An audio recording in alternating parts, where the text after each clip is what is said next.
और करते हैं शुरुआत जहां पहली खबर नोएडा से। नोएडा में आवारा कुत्तों के हमलों की घटनाएं थमने का नाम नहीं ले रही है। ताजा मामला सेक्टर 78 स्थित कार्मिक ग्रीन्स हाउसिंग सोसाइटी का है, जहां 2 आवारा कुत्तों ने एक 5 वर्षीय बच्चे पर हमला कर दिया। यह पूरी घटना सीसीटीवी में लगी हुई, आपको बता दें सोसाइटी में लगी हुई सीसीटीवी कैमरे में कैद हुई। मामला थाना सेक्टर 113 क्षेत्र का है। घटना के बाद से सोसाइटी के लोगों में दहशत और नाराजगी दोनों देखने को मिल रही। तस्वीरें आप अपने टीवी स्क्रीन पर देख रहे होंगे।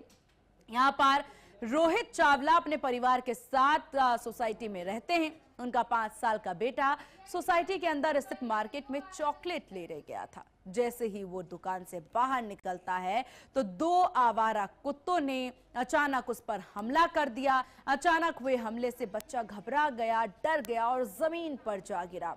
सीसीटीवी फुटेज में दिख रहा है कि कुत्ते बच्चे को घसीटने की कोशिश भी कर रहे हैं और ये तस्वीरें लगातार देखने को मिल रही है। और इस विषय पर ज्यादा जानकारी के साथ हमारी सहयोगी पंकज हमारे साथ न्यूज रूम से बनी हुई हैं। पंकज, देखिए आवारा कुत्तों का ये मामला है, ऐसा पहली बार नहीं है कि नोएडा और यहाँ पर दिल्ली या फिर गुड़गांव कहीं से भी इस तरह के मामले सामने आना, और नोएडा के लिए मामला काफी ज्यादा आम होता जा रहा है। दिन प्रतिदिन ये मामले बढ़ते ही जा रहे हैं आवारा कुत्तों को लेकर। बिल्कुल सीमा, आपने बिल्कुल सही कहा कि कोई पहला मामला नहीं है। इससे पहले कई मामले सामने आए जब बच्चों पर इस तरीके से आवारा कुत्तों ने हमला किया है। कई बार तो ऐसा भी हुआ है कि बच्चों की जान चली गई है। सेक्टर अगर की बात करें तो उस समय पर एक बच्ची की जान चली गई थी जब आवारा कुत्तों ने उस पर हमला किया था। अब ये मामला जो सामने आया उसके बाद से परिजन इस बात को लेकर भी कह रहे हैं कि आखिरकार हमारा सोसाइटी में रहने का फायदा क्या है। हम इतनी महंगी सोसाइटी में रहते हैं, सोचते हैं कि यहाँ पर पूरे तरीके से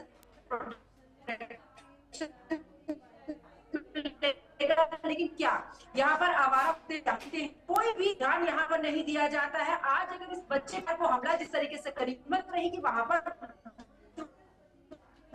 मौजूद लोग थे, उन्होंने दौड़कर इस बच्चे की जान चाहिए। लेकिन उनका सवाल यही है कि यहाँ पर बड़ा हमला अगर हो सकता था तो ऐसे में बच्चे की जान भी जा सकती थी।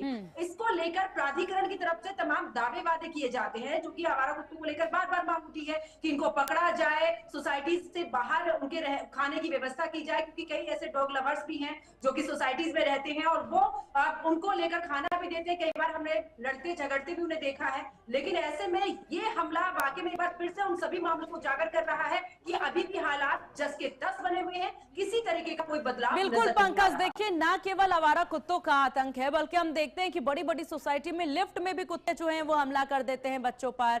अब ये तस्वीरें भी नजर आती है, ना लिफ्ट के अंदर सुरक्षित कोई, ना घर के अंदर सुरक्षित कोई, और ना ही यहाँ पर सोसाइटी में सुरक्षित है कोई। आवारा कुत्तों का इतना आतंक है तो यहाँ पर जिम्मेदार कर क्या रहे, एक बड़ा सवाल है ये।